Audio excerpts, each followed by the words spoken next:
이걸 해결하지 못하면 우리나라는 앞으로 그냥 쇠락입니다. 그거는 뭐 장담할 수 있어요. 우리나라 같은 이런 역사를 경험한 나라가 아무데도 없기 때문에 이 문제를 풀어내는 솔루션도 우리 머리에서 나와야 돼요. 근데 지금 제가 볼 때 여러분들은 뭐 기성세대는 답이 있을 거야? 없어요. 제가 여의도 가서 보니까 정말 없어요.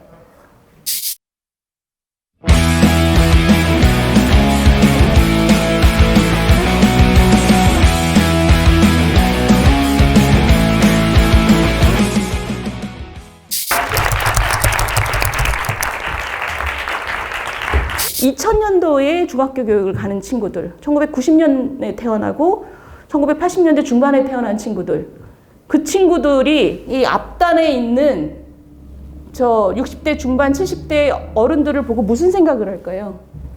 사회가 너무 빨리 변하니까 생각하는 게 너무 틀리잖아요. 살아온 세월이 너무 틀리잖아요. 여러분들도 느끼실 거예요. 어르신하고 얘기를 하면 얘기를 안 하는 게 마음 편하죠. 그죠? 그리고 너무 고압적이야. 너무 고압적이라서 너무 불쾌해. 저도 그렇게 느꼈었어요. 저도 젊을 때는 제가 우리 김대희 선생님 직장 후배인데 그 직장에 갔을 때 그 나이 드신 선배님들이 조금만 화가 나면 재떨이를 막 던지시더라고요.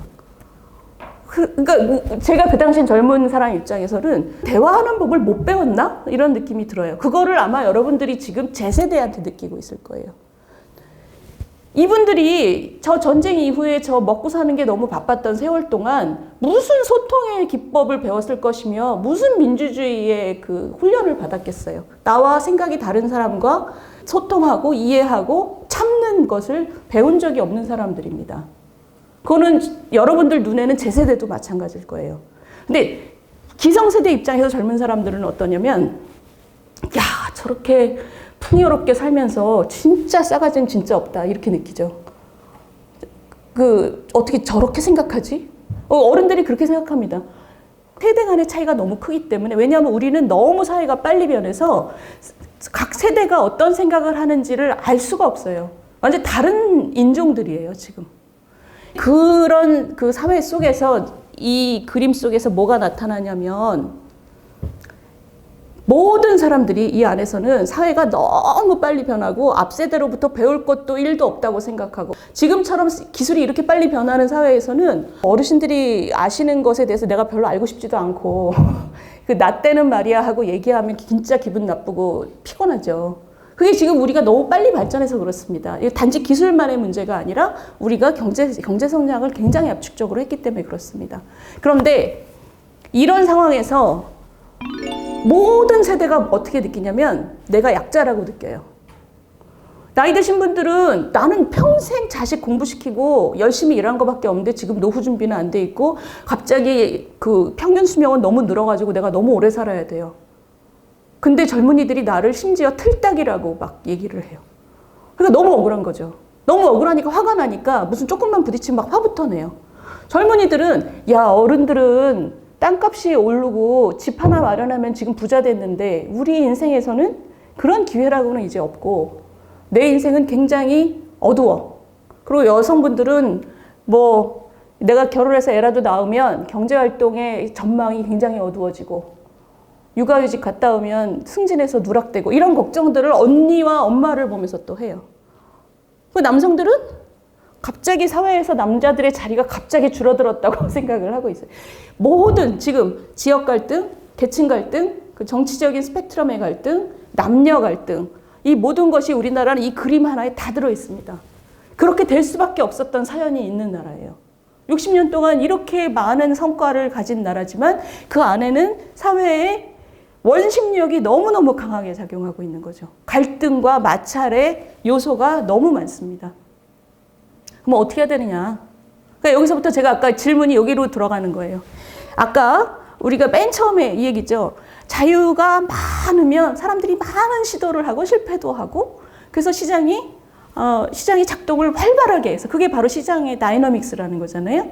그리고 생각하고 말할 자유도 최대한 풀고 그래서 사람들이 서로를 자극해서 좋은 아이디어를 가지고 시장이 활발하게 해야지 우리가 파이가 커져. 일단 파이가 커져. 라고 생각을 하는데 아까 제가 예를 든 타다 같은 거. 젊은이들이 타다 기술을 개발해서 시장에 내놔서 엄청 히트를 쳤는데 택시 기사분들은 본인들의 그 생계가 위험해진다고 생각하니까 그걸 도저히 용납이 안 됐던 거예요. 그분들은 좋은 집안에서 태어나서 저 기술을 공부한 젊은이들보다 내가 훨씬 약자거든요. 그 택시 기사들이 우리나라 노동시장 사다리에서 맨 아래쪽인 건 맞습니다. 그러니까 그분들한테는 나의 생계가 위협받는다는 것은 잘난 젊은이들 때문에 이건 도저히 용납이 안 되는 거예요. 젊은이들 입장에서는 자기가 이때까지 갈고 닦은 것을 정말 밤잠 안 자고 기술을 개발해서 큰 돈을 벌어야지라고 했는데 안 됐어요. 그러니까 지금 이게 뭐냐면 사회의 원심력이 커지고 마찰과 대립이 커지면 자유를 풀 수가 없습니다. 당시에 택시 기사가 4분이 몸에 신나를 끼얹고 분신을 했어요. 4분이 신나를 끼얹고 분신을 하는데 어떤 정부가 그거를 강행을 하겠습니까? 그러니까 지금 우리나라에 많은 일들이 벌어지는 게 극단적인 이런 마찰의 요소가 굉장히 많은 나라이기 때문에 그러면 이런 사회에서 그러면 그 솔루션이 뭐냐? 어디서부터 시작해야 되냐? 저 구조를 알고 있는 사람으로서는 저걸 풀어야죠. 풀고 이해시켜야죠. 모든 국민이 다 내가 약자라고 생각하는 묘한 나라에서 그리고 다 약자라고 느끼는 이유가 나름의 사연이 있어요. 그 사연을 이해시키고 어르신들을 틀딱이라고 조롱하는 젊은이에게 우리 어르신들이 어떤 세월을 살아왔고 너에 비해서 뭐가 모질한 사람들인가를 얘기를 해줘야죠. 저분들은 그런 기회가 없었다. 그 어르신들한테는 우리 젊은이들은 지금 뭘 보고 자랐는데 지금 뭐가 막혀있다. 그리고 당신을 볼 때 진짜 복장이 터진다, 젊은이들은. 당신하고 얘기하는 게 너무 힘든 세대다, 지금. 이 얘기를 각 세대한테 누군가가 얘기를 해주고 갈등이 발생했을 때 그 갈등을 증폭시키는 게 아니라 서로를 이해시키기 위한 노력을 해야 되는 거죠. 그게 리더의 역할입니다. 그게 우리가 리더십이 굉장히 중요한 게 어느 나라보다도 우리나라는 이 갈등을 순화시키고 그러면서도 사람을 자유롭게 하는 갈등의 요소를 완화시켜서 사회의 응집력이라는 것을 유지해야지 사회의 자유를 자기 인생에서 뭔가 원하는 것을 마음껏 추구할 수 있는 자유의 공간이 생기는 거거든요. 그럼 그 역할을 그걸 사명으로 하는 사람들이 보통 얘기하는 정치 지도자입니다. 근데 정치 지도자가 우리나라는 너무 또 거지 같아. 그래서 사람들이 정치 지도자를 믿지를 않아. 장관 후보자들 청문회 할 때 코미디 같지 않아요? 그 사람한테 막 질문을 던지는 국회의원들은 다 전과 몇 범이야. 뭐 장관한테는 뭐 주민등록 이전하고 뭐 이런 거 따지잖아요. 지들은 또 다 전과 몇 범이에요. 이번에 그 전주 보궐선거에서 당선되신 분은 전과 5범이에요. 저는 이제 국민의힘이니까 우리 그 민주당 지지자들도 계시겠지만 저는 이재명 후보가 전과 4범이라는 게 굉장히 놀라웠는데 그래서 국민들이 좀 뭘 좀 느꼈다고 생각했는데 이번에 당선되신 분은 전과 5범이에요. 우리 국민들이 정치 지도자를 보고 어떻게 느끼겠어요? 저것들은 원래 저래. 어제 제가 국회의원 출마했을 때 저희 동네에 나왔던 민주당 후보 둘이 같이 TV 토론도 하고 그래요. 국회의원 선거 때 지역 TV에서 그분이 어제 판결을 받았어요. 징역 4년 9개월. 근데 이분은 사방 군데에서 뇌물을 뜯어내가지고 어제 이분의 핸드폰 안에서 지금 녹취 파일이 한 3만 개 나왔다는 거예요. 그래서 어제 이 사람 때문에 국회의원 2명이 또 수사를 받기 시작했어요. 앞으로 이 사람 핸드폰으로 몇십 명이 감옥을 갈지 몰라요, 지금. 제가 지금 이 얘기를 하는 이유는 여러분이 지금 이 얘기를 듣고 웃음은 나지만 놀랍지 않죠? 놀란 사람 아무도 없죠? 여러분들은 우리나라 정치는 다 그래라고 이미 생각하고 있어요. 그게 정치적인 리더십이 생기겠습니까? 이 갈등을 풀어내는 리더는 가장 중요한 게 뭔가요? 저 사람 공정하다, 사심이 없다 이런 믿음이 있어야 됩니다. 왜냐하면 타다 이런 거를 풀어주려고 국민들이 저 자식 저거 타다한테 뭐 받아 먹었네 이렇게 생각하면 안 되는 거잖아요.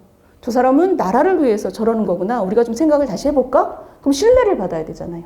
근데 지금 현재로서는 그런 토양은 굉장히 약합니다. 그럼 어떻게 해야 되느냐? 그러니까 우리나라 지금 굉장히 어려운 상황입니다. 그럼 저 어려운 상황을 어떻게 뭐부터 시작해야 되느냐? 저는 저 4번을 지금의 지도자를 생각하면 저는 안 된다고 생각해요. 저거는 뭐냐면 이 구조를 느낀 사람, 이 구조를 아는 사람, 이 구조를 알고 이게 바뀌어야 된다고 생각하는 사람 하나하나가 저 4번을 책임져야 됩니다. 그게 바로 이 강의실 안에도 있어요. 자, 여러분들이 팀 작업하는데 보세요. 어떤 놈이 말을 할 때마다 남의 마음을 해집는 놈이 있어. 공부만 잘하고. 저놈이 있으면 우리 팀이 점수가 잘 나올 것 같은데 문제는 저 자식이 하도 남의 마음을 해집어가지고 다른 친구들이 다 사보타지를 해요. 그러면은 리더 입장에서 어떻게 해야 돼요? 이게 무슨 상황인지를 왜 이렇게 되는지를 스스로 일단 파악을 하고 친구들한테 설명을 하고 납득을 시키고 룰을 만들어야 될 거 아니에요. 남의 마음을 너무 해집지 말자. 이런 건 피하자라고 룰을 만드는 게 지도자잖아요. 그게 바로 여러분들 생활 속에서 그 조그만 서클, 그리고 여러분들이 나중에 직장 나가면 조금 더 커진 서클, 그리고 그 다음에 나이가 들어가면서 여러분들이 스스로의 중력을 가지고 가는 커뮤니티마다 조금 더 넓은 그 서클 안에서 저 역할을 해야 되는 거죠. 저 역할은 우리나라가 정말 지속 가능한지 아닌지를 판가름할 만큼 어마어마하게 중요한 문제입니다. 어마어마하게 중요한 이유는 특이한 역사적인 궤적을 살아왔기 때문이에요. 정말 6.25 이후로 여러분들 지금 뭐 여순반란 사건, 4.3 이런 얘기 많이 듣죠? 수많은 국민들이 우리 그 해방 이후로, 아니 해방 때도 죽고 사는 문제에 그렇게 많이 노출됐던 국민이라는 거예요. 그러니까 굉장히 우리가 마찰과 대립을 많이 경험한 사람들이고 그 세월 동안 어마어마한 경제적인 기적을 이뤘지만 그 경제적인 기적만큼의 그림자가 지금 아직 굉장히 깊은 상황입니다. 이걸 해결하지 못하면 우리나라는 앞으로 그냥 쇠락입니다. 그거는 뭐 장담할 수 있어요. 우리나라 같은 이런 역사를 경험한 나라가 아무데도 없기 때문에 이 문제를 풀어내는 솔루션도 우리 머리에서 나와야 돼요. 근데 지금 제가 볼 때 여러분들은 뭐 기성세대는 답이 있을 거야? 없어요. 제가 여의도 가서 보니까 정말 없어요. 그러니까 이거는 본인들부터 시작하셔야 됩니다. 젊은 사람들부터. 여러분들이 앞으로 인생 살면서 굉장히 많은 조그만 서클부터 큰 서클까지, 그리고 나중에 이 중에 몇 명은 안 되겠다, 나 이제 전업으로 정치할란다, 이런 사람도 나올 수 있어요. 어찌됐든 그 안에서 이거를 내가 먼저 내가 푼다. 누굴 기다려? 내가 푼다. 이게 리더입니다. 딴 게 리더가 아니고 내가 푼다. 그 마음으로 지금 우리가 일어나서 목소리 내고 행동하지 않으면 나라는 굉장히 어렵다.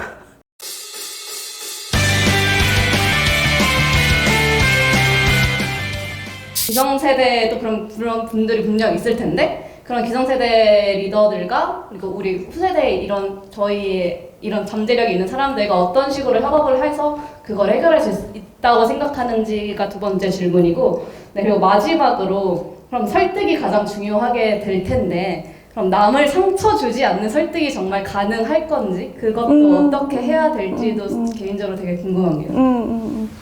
아니, 지금 너무 좋은 질문이시죠. 저와 같은 업종을 가진 정치하시는 분들이 국민들하고 소통을 잘해야 되는 거죠.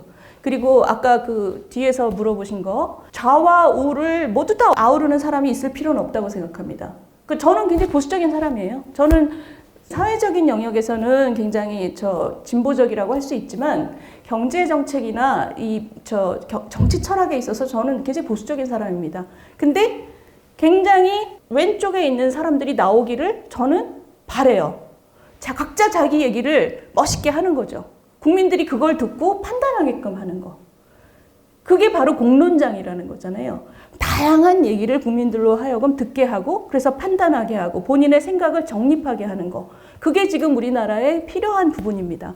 두 분이 같이 얘기하신 게 뭐냐면, 어느 순간부터 설득이라는 게 필요할 텐데, 남의 마음을 해짓지 않고 설득하는 게 가능하냐? 그렇게 해야죠.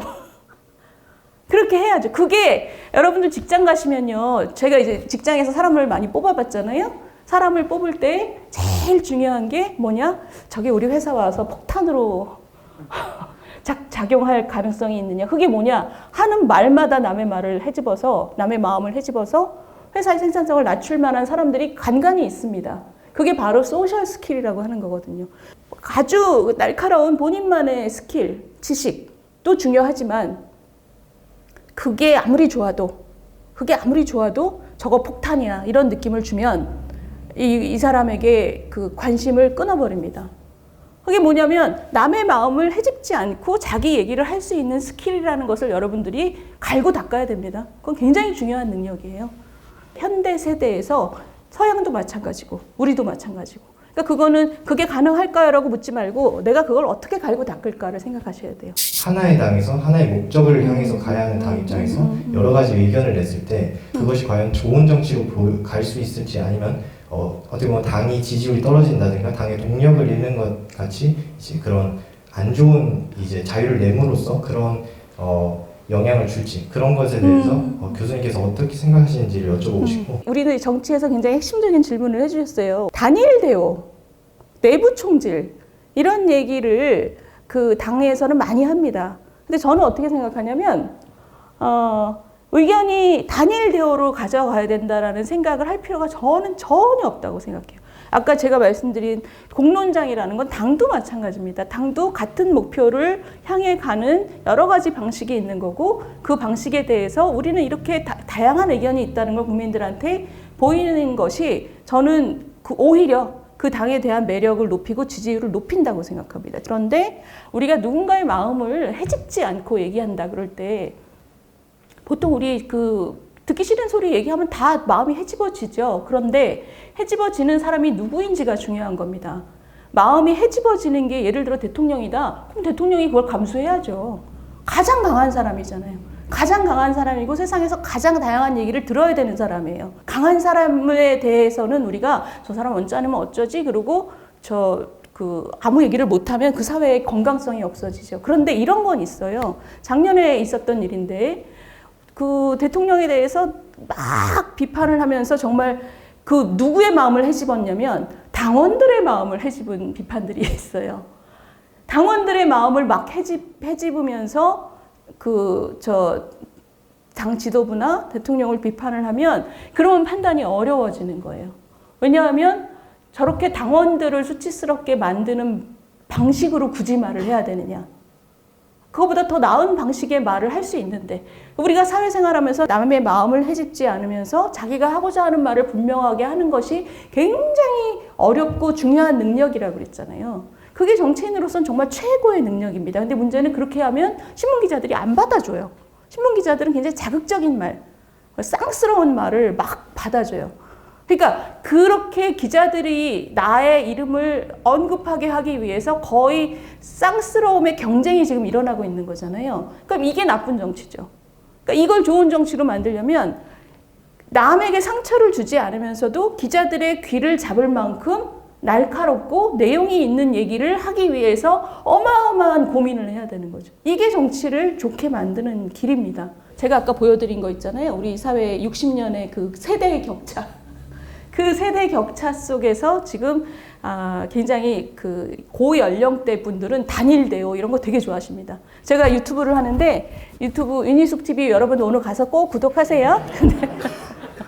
윤희숙 TV를 하면 어쩌다가 제가 당에 대한 비판을 하잖아요. 그러면 이제 구독자가 막 몇천 명씩 나가요. 연령이 높으신 분들은 그걸 참지를 못하는 거예요. 왜 우리 지도자를 네가 비판해? 이런 거죠. 근데 저는 확신범입니다. 그 정도의 비판은 당연히 허용돼야 된다고 생각해요. 저도 경제학을 공부해서 특히 교육이나 노동, 의료 같은 걸 공부를 해서 좀 좋은 정책 제안 같은 걸 해보고 싶다 이런 생각을 했는데 정책의 배신 쓰셨잖아요. 그거 읽고 이제 제 생각이 많이 바뀌었습니다. 예컨대 최저임금을 협상할 때 경제학자들이 최저임금 받는 사람이 약자가 아니다, 충격이 크다. 김대일 교수님께서 최저임금 높이면 당장 고용이 주는 건 아니지만 미래 고용이 주는 경향이 있다. 이런 좋은 논문 쓰셔도 아무도 말을 안 듣잖아요. 그냥 노조 대표랑 협상에서 딱 정해버리고 즉 정책을 연구한 게 전혀 정책 방향이 안 되는 걸 보고 경제학자님들 참 답답하겠다. 그리고 이게 해서 뭐가 좋을까? 그냥 돈이나 벌어야 되나? 이런 생각을 하고 있는 학생입니다. 첫 번째 그 최저임금 같은 경우에 제가 예전에 그 KDI에서 일할 때 논문을 하나 썼어요. 그게 뭐냐면 데이터 분석을 해보면 우리나라에서 최저임금 근로자들의 3분의 2 정도는 중산층 이상의 가구들이에요. 왜냐하면 맥도날드에서 일하는 젊은이들은 자기 가구에서 세컨 어너, 서드 어너들이잖아요. 그러니까 최저임금이라는 것을 높임으로써 빈곤 정책으로서는 한계가 있다. 물론 그 안에 3분의 1은 빈곤층이 있지요. 가계를 다 짊어진. 그렇기 때문에 최저임금을 너무 많이 올리기보다는 이 빈곤하면서 저임금을 받는 사람에게는 거기에 맞는 타겟팅된 보다 좋은 수단을 더 써야 된다라는 너무 합리적인 얘기를 썼어요. 근데 그 해에 국정감사장에서 저희가 이제 국책연구소니까 국정감사 대상이잖아요. 국정감사장에서 국회의원분이 KDI 원장 나와 이래가지고 행패를 부리더라고요. 어떻게 이따구 논문을 쓸 수가 있냐고. 지금 저분이 얘기한 게 그런 거예요. 합리적인 얘기가 통할 수 없는 커다란 막이 있어요. 근데 그 막을 없앨 수 있는 것은 뭐냐? 그거는 이걸 알리는 수밖에 없어요. 여러분들이 이제 사회에 나가면 대부분이 다 위닝 사이드에 계실 분들이에요. 그런 사람들일수록 아까 저분이 그 얘기했잖아요. 돈이나 버는 거 좋은 거예요. 굉장히 가벼운 일이 아닌데 문제는 뭐냐면 거기에 포기를 하면 안 된다는 얘기입니다. 내가 돈을 벌어서 행복하게 사는 게 나의 목표야. 그거 좋아요.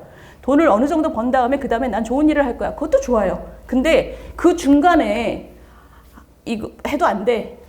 라고 여러분들이 생각을 하면 그러면 여러분보다 훨씬 더 조건이 안 좋은 사람들이 다 포기한다는 얘기잖아요.